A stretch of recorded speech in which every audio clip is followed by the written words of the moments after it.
এবার নির্বাচন কমিশনের নজরে ইআরও এইআরওরা। এসআইআর তালিকা প্রকাশের পর 60 লক্ষ ভোটারের নিষ্পত্তি না হওয়া নিয়ে প্রশ্ন। কেস টু কেস তুলে নির্বাচন কমিশনের রিপোর্ট সিও দপ্তরের সূত্রের খবর। নথি আপলোড না হওয়ার জন্য অনেকেই বিবেচনাধীন তালিকায় রয়েছেন।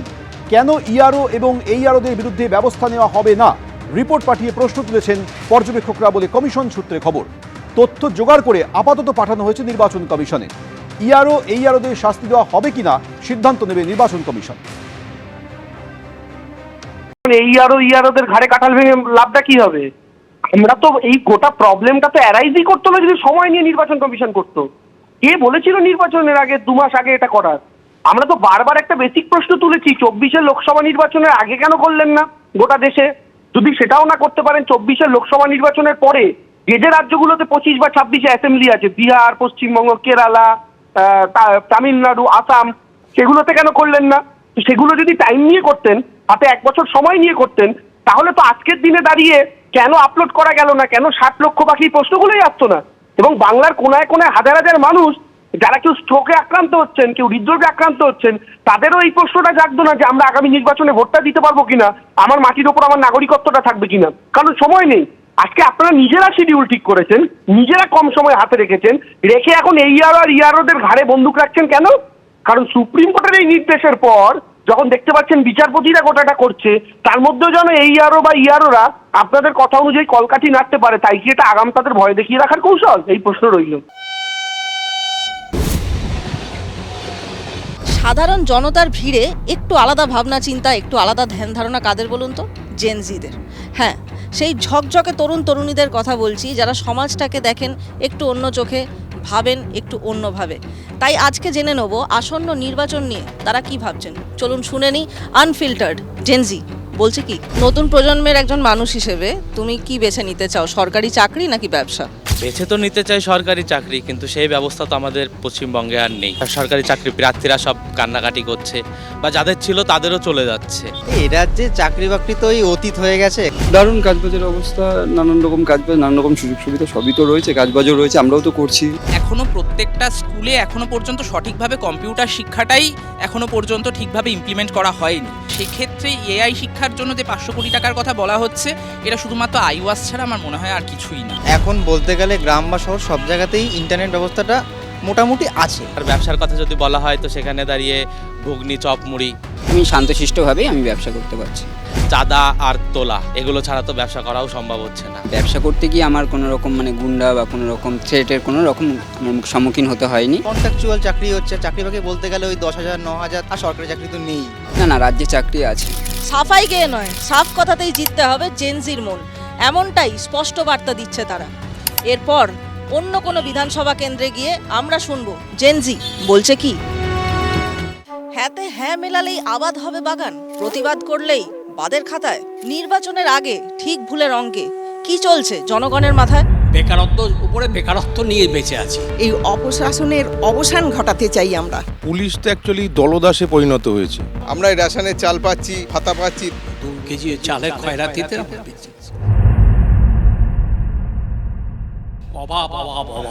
ভোটের আগে ফোকাস বদলে গেছে ভোটের ময়দানে। চাই নিজ খাদ্য থেকে চাই নিজ বাদ্যে শিফট করেছেন সকলেই। আর এখন নির্বাচনী প্রচারের সময় বাদ্য বাজাচ্ছেন লোকে ভাষণের মাধ্যমে। তারই মাঝে আমি হাজির বারাসাত বিধানসভা কেন্দ্রে। তাহলে চলুন শুরু করি সফর।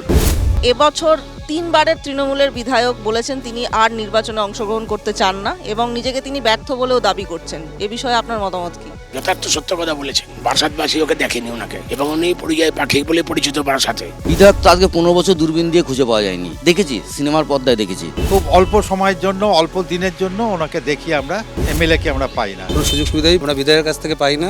গত বছর সেপ্টেম্বর মাসে চিরঞ্জিত চক্রবর্তী বলেন যে তিনি বিধায়ক হিসেবে ব্যর্থ। এতে কি তার কথার পরিপ্রেক্ষিতে দলে কোনো প্রভাব পড়েছে, বা সাধারণ মানুষ যারা ভোটার তাদের মধ্যেও কি কোনো নেতিবাচক প্রভাব পড়তে পারে বলে আপনার মনে হয়? স্বাভাবিকভাবেই মানুষের একটা অধিক প্রত্যাশা থাকে, সেই প্রত্যাশা পূরণে হয়তো উনি ব্যর্থ, এই কথাটা বলেছেন। হয়তো এই এফেক্ট হয়তো থাকলেও থাকতে পারে। যিনি তৃণমূল কংগ্রেসের প্রতিনিধি ছিলেন, তিনি একটি শ্বেতপত্র প্রকাশ করে বলুন বারাসাতের সার্বিক উন্নয়নের দাবি বিধানসভায় তিনি কতবার তিনি তুলে ধরেছেন।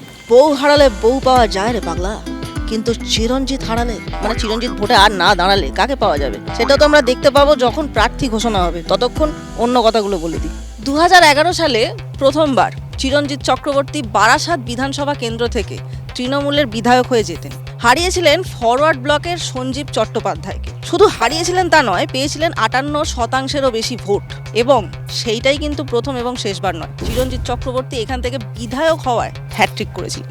2021 সালের বিধানসভা ভোটটাই বারাসাতের সব থেকে বেশি বর্ণময় ভোট ছিল বলে আমার মনে হয়। সে বছর এই প্রার্থীদের মধ্যে আবার ছিলেন দুজন ইন্ডিপেন্ডেন্ট প্রার্থী এবং চিরঞ্জিত চক্রবর্তী জিতেছিলেন 46% ভোট পেয়ে।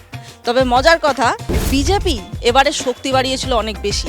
11% ভোট থেকে তারা শটান পৌঁছে গিয়েছিল 35% ভোটে। পরিবর্তন হাওয়া চলছে, বারাসাত জুড়ে চলছে। 29টে ওয়ার্ডে আজকে বিজেপি লিড রয়েছে। ভোটের আগে জয় বাংলা আর জয় শ্রীরাম এই দুটো শব্দবন্ধের সংঘাত কোন পর্যায়ে পৌঁছতে পারে বলে আপনার মনে হয়? জয় শ্রীরাম আর শোনা যায় না, বিজেপিরাও জয় বাংলা বলে। আগামী দিন জয় বাংলা কেউ বলবে না, তার করা স্লোগান। দুই সরকারের অপশাসন, দুই সরকারের শোষণ, বঞ্চনা, নিপীড়ন সবটাই এসেছে। 5-7 বছরের অভিজ্ঞতার মধ্যে যে মানুষের কথা বুঝেছেন, যাহা তৃণমূল তাহাই বিজেপি। প্রশাসনের কাছে গেলে আমরা সুবিচার পাই না। সিন্ডিকেটের সরকার, তোলামূলের সরকার মমতা ব্যানার্জির হাতের কন্ট্রোলের বাইরে চলে গেছে। রাস্তাঘাটের অবস্থা আমাদের এখানে এই বারাসাতে খুব একটা ভালো নয়। মেন রোডগুলো তো অবস্থা খারাপ। একটু বৃষ্টি হলেই হাঁটু সমান জল হয়ে যায় 1 ঘন্টার বৃষ্টিতে। তার কোনো পরিষ্কার সলিউশন এখনো হয়নি। আগে অনেক জল জমতো, নিচু ছিল, এবড়ো খেবড়ো, এখন সেটা একদমই নেই। অল্প বৃষ্টিতেই জল জমে যাচ্ছে, সাধারণ মানুষের অসুবিধে হচ্ছে। আমরা কোনো সুযোগ সুবিধা কিচ্ছু পাই না। হ্যাঁ, আমরা রাজ্য সরকারের যতগুলো প্রকল্প আছে মোটামুটি সবটাই সুবিধা পাই আমরা। জেলা হাসপাতাল এমনই খারাপ অবস্থা যে আমরা তো যেতেও পাই না সাধারণ মানুষ। আর হাসপাতালের ব্যবস্থা তো খুবই ভালো। এখানকার পরিষেবা খুবই নিম্নতম। হাসপাতাল আগের থেকে অনেক ডেভেলপ হয়েছে, কিন্তু চাকচিক্য হয়েছে, সুন্দর বিল্ডিং হয়েছে, নীল সাদা রং হয়েছে, তার ভিতরের পরিকাঠামো যেটা ভালো ভালো ডক্টর তার অভাব রয়েছে। ওখানে পরিষেবা ভালো না, আমরা হসপিটালে যাই না। যথেষ্ট পরিষেবা আছে এখানে, এই অবস্থা, কিন্তু চাইলেও কিছু পাই না। ধরুন গোপাল মুখার্জিকে যেভাবে পাওয়া যেত, চিরঞ্জিত চক্রবর্তীকে সেভাবে পাওয়া যায়নি। এই এফেক্ট হয়তো থাকলেও থাকতে পারে। একটা ক্ষোভ বারাসাতবাসীর মধ্যে জন্মেছে। এবার তারা সিদ্ধান্ত নিয়েছে যে না, আর নয়, অনেক হয়েছে। যাকে পাবো ভূমিপুত্র, যে দলের হোক, তাকে ভোট দেবো। এখানে রুটিন মাফিক নর্দমা পরিষ্কার করা, তারপরে পৌরসভা থেকে তেল দিলে তেলটা দেওয়া, তারপরে ডেঙ্গুর মেয়েরা সার্ভে করে বাড়ি বাড়ি, এগুলো দেখি সত্যি উপকার পেয়েছি, আমরা উপকার পাচ্ছি। মুখ্যমন্ত্রী হিসেবে যা প্রকল্পগুলো চালু করেছে তা অনেকগুলো সমস্ত প্রকল্পগুলো চালু আছে বারাসাতে, তা আমরা পাই। অ্যাকচুয়ালি এই সরকারের তো আমাদের কোনো কাজ নেই, সবাই বেকার। এই আমাদের এখন যেমন বেকার ভাতা দিচ্ছে, দেবে, ভবিষ্যতে আরও দেবে হয়তো। রেশনটা তো সুবিধা আছেই, যেমন কন্যাশ্রী, রূপশ্রী থেকে শুরু করে আমার বোনের বিয়েতে যে রূপশ্রী টাকাটা আমরা পেয়েছি, আমার মায়ের শরীর খারাপে যে স্বাস্থ্যসাথী কার্ডে ব্যবহার করে সেখান থেকেও টাকা পেয়েছি। ভাতা নিয়ে আমার বাড়িতে লক্ষ্মী ভাণ্ডারের টাকা নিয়ে যদি আমি ভোটটা ওখানে দিয়ে ফেলি, তাহলে আমার মনে হয় ঘরে যে ছেলেটা বেকার আছে, তাহলে সে তো আর কর্মক্ষমতা হারিয়ে ফেলবে। ভাতা যা আছে তার পক্ষে তার বিপক্ষে বলার তো বড় কথা হচ্ছে, যে কোনো কর্মক্ষমতা সম্পন্ন বেকার যুবক যুবতীর স্থায়ী চাকরির দাবি আমরা করছি। দানে দানে পে লিখা হ্যায় দান করনে ওয়ালে কা নাম। দাতা কর্ণের সময় গিয়েছে চলে, তারা দানের হিসেব মিলিয়ে নেবে ভোটের সময় এলে। উল্টো দিকে জনতাও কিন্তু বুঝিয়ে দেবে কত দানে কত চাল। আজ আমি আমার বারাসাত বিধানসভা কেন্দ্রের সফর শেষ করছি এখানে। আপনারা দেখতে থাকুন তারকার চোখে তারকা কেন্দ্র। চোখ থাকুক এবিপি আনন্দ। এবিপি আনন্দ, এগিয়ে থাকে, এগিয়ে রাখে।